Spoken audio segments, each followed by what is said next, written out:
समाज जीवन में कोई भी अच्छी पहल का समर्थन करनी चाहिए। समय बदल रहा है, समाज की स्वभाव और चरित्र उस हिसाब से भी बदलती है। समाज में गपशप होनी चाहिए, मिलना जुलना होनी चाहिए, तब उसको एक जीवंत समाज माना जाता है।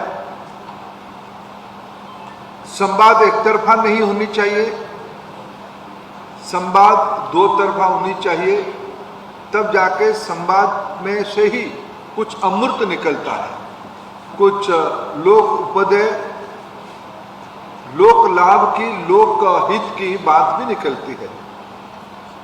शशांक मणि जी ने आज से 25 साल पहले, जब वो युवा रहे होंगे, अभी भी युवा दिखते हैं, लेकिन जब सही मायने में कैंपस छोड़ के वो अपने प्रोफेशनल लाइफ में पहुंचे होंगे, उसी को कहा जाता है प्रतिभा। वो चुप नहीं बैठे थे। 25 साल पहले जो सरकारें आज भी सोचना संभव नहीं होता है, वो एक व्यक्ति करके ऐसा कल्पना किए कि मैं भारत भ्रमण कराऊंगा। एक ट्रेन बुक करना, 500 लोगों को चयन करना और उनको पूरा शायद 1 महीना ही लगा होगा, 22 दिन। आज के दिनों में पति पत्नी को भी 2 टीवी लगती है, 4 फोन 2 टीवी। बच्चे तो आपसे दूर रहते हैं और आ जाते हैं कि देखो हमको बहुत तनाव में मत रखो, हमारे मेंटल हेल्थ की इशू है। ये भी कोरोना में 2 साल हम सब रहे ना इकट्ठा, सभी के घर में, सौरभ जी, घर घर की कहानी है।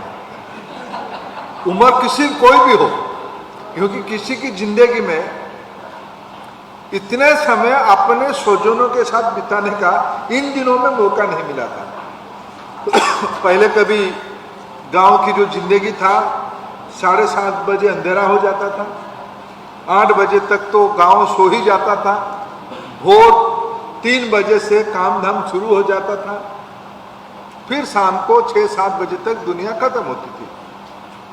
तब शायद लोग जबरन 12 घंटा एक आंगन में रहते थे, लेकिन वो जैसे जैसे हम आधुनिक बने, बिजली आई, मास ट्रांसपोर्टेशन बढ़ी, शहरीकरण बढ़ा, पढ़ाई का आवश्यकता हुई, और बच्चों को पढ़ाने के लिए बहाना करके बहुएं तो माता जी को छोड़ के शहर आ गए।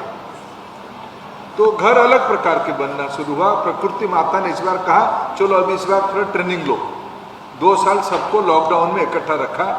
तो उस समय में जब हमारी अनुभव हुई कि हम अपने परिवार को लंबे समय इकट्ठा रहना क्या क्या चुनौती है, उतने में शशांक जी ने 25 साल से इतने लोगों को इकट्ठा ट्रेन में घुमा रहे हैं, देश घुमा रहे हैं। ये अपने आप में एक उपलब्धि है। मैं आपको बहुत बहुत शुभेच्छा देता हूं। मित्रों, मैं पढ़ने में समाज शास्त्र का विद्यार्थी हूं। माननीय प्रधानमंत्री जी की मेरे को दायित्व दिया एक इंफ्रास्ट्रक्चर डिपार्टमेंट की, मटेरियल डिपार्टमेंट की, पेट्रोलियम डिपार्टमेंट की। इन दिनों में सौरभ जी थोड़ा पेट्रोलियम में नमी आई है, थोड़ा ठीक भी हो जाएगा। उस विभाग में काम करते करते मैं जो अनुभव कर रहा हूं, मैं आज की इस किताब विमोचन में उसको कहना चाहता हूं। भ्रमण से क्या होता है? दिखने से ज्ञान बढ़ता है, पढ़ने से भी बढ़ता है, लेकिन उसको दिखने से अनुभव भी बढ़ता है। मैं समाज शास्त्र का विद्यार्थी हूं जिसे कहा, लेकिन मैं पेट्रोलियम सेक्टर को 8 साल काम करने के बाद मैं इकोनॉमिक्स इंटरमीडिएट में सब्जेक्ट लिया था, समझ में नहीं आया तो छोड़ दिया था। लेकिन मैं आज कह सकता हूं इकोनॉमिक्स की फंडामेंटल्स की थोड़ा थोड़ा जानकारी मेरे को हो गया है। विश्व की अर्थनीति कैसे चलते हैं, विश्व की देनदारी कैसे होती है, देशों की बजट कैसे बनते हैं और सरकार खर्चा कैसे करती है, कहाँ से पैसा आता है, कहाँ से ज़्यादा आ सकता है, कैसे उसको बचत किया जा सकता है, कैसे डायरेक्ट बेनिफिट ट्रांसफर करने से लाखों करोड़ रुपया की बचत हो सकती है, टेक्नोलॉजी को लगाने में अर्थनैतिक सुविधा कैसे हो सकती है, उसका मैंने अनुभव लिया। जातक विचार वास्तु विचार माटी परीक्षा पई संपर्क करंतु साधक नागानंद को 9439159052।